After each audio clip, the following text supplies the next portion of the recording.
अस्सलाम वालेकुम। उम्मीद है सारे भरा ठीक होवोगे। एक अंग्रेज़ मुसन्नफ़ है जॉन मैक्सवेल, वो कहता तुसी पैसे तो नहीं जित सकते, और वाकई नहीं पैसे तो बंदा जित सकता।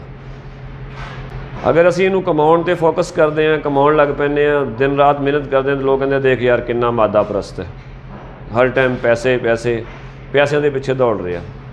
कमाण जो लगते हैं, जो नहीं कमा पाते तो कहते देखो यार नाकाम आदमी है, ये को तो कुछ होंदा ही नहीं। तो अगर बहुत ज़्यादा कमा लीए, बहुत ज़्यादा पैसे आ जाने तो खर्च ना करिए, फिर कहते यार ये तो कंजूस है, यार ये बंदा ही सही नहीं है, ये तो है ही कंजूस सिरे का। तो इस तरह की गल्लां आ जांदियां कि कंजूस है, बहुत पैसे है लेकिन कंजूसी करता है, कंजूस है।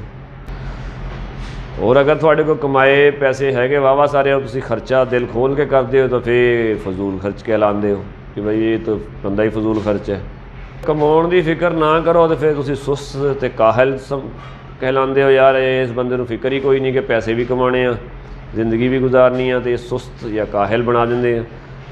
तो अगर तुसी पैसे कमा कमा के बुढ़े हो गए और बुढ़ापे च आके थोड़े को बहुत सारे पैसे आ, तो फिर लोग कहते हैं यार हुण ये देखो ना यार इन्ने सारे पैसे इन्हें हुण की करना, कबर च लैके जाने आ पैसे नाल।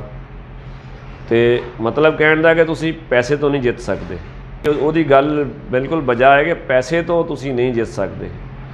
ना कमाओ तां बुरे, कमा लो तां बुरे।